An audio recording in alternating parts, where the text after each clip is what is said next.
Welcome to Battery Guys with a Z. Today we are installing a 2020 Mitsubishi Outlander battery. The first thing you want to do is you want to try to take off the air filter that's located right here on top of the battery. Then get yourself a 10mm wrench. And also too, you want to use like a long extension as well too. So Matt is our installer today. He is using a 10mm socket to take off those long screws for the bracket that goes across the battery.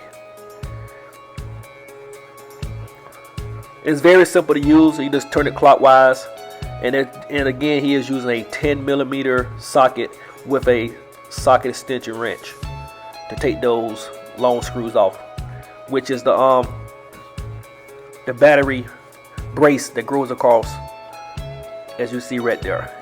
Just take that off. Now he's using the 10mm wrench, and we're taking off the negative first. Just turn it center clockwise.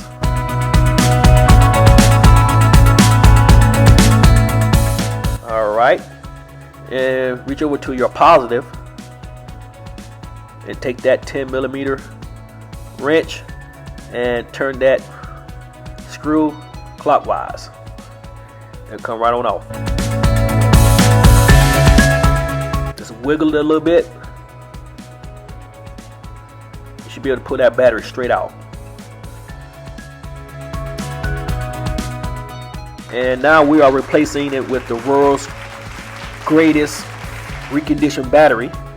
If it's your first time to the channel, please hit the subscribe button and notification, because we are uploading new videos every day of different vehicles. You never know, you might have a friend or family member that might need instructions how to install this 2020 Mitsubishi Outlander battery. Our co-worker at work. But what we're doing now, he's putting over the bracket first across the battery, and there is those long hooks. They hook underneath the battery box. You just take your wrench and you just use your thumb, just kind of like get it started a little bit, as he's doing right here now. All right, and take your long extension and just start tightening those screws down. As you can see, this is what Matt is doing right now.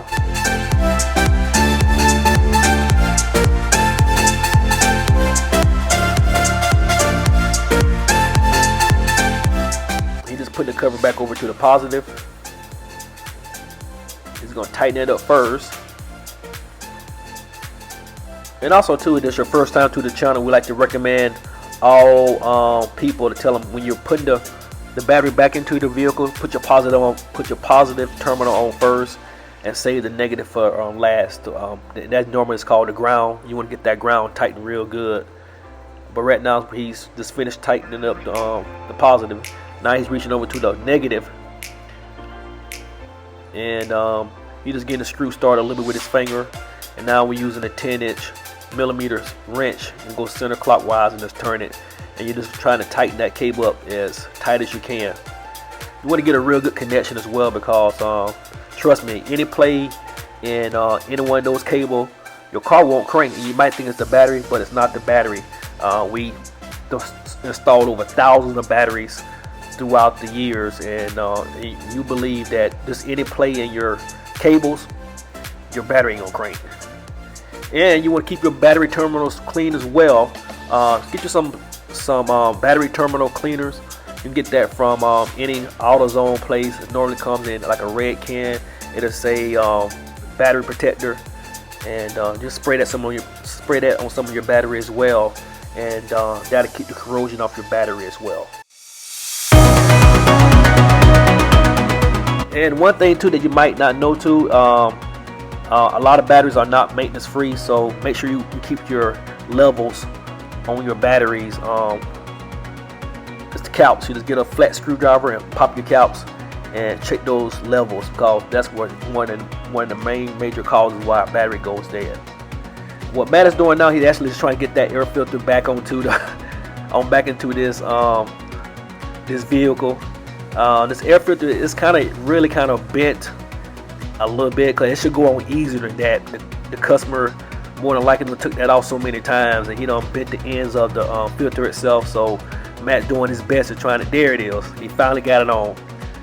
We got to finish off with 2 more simple bolts, and this will complete the install of the battery Guyz installation today.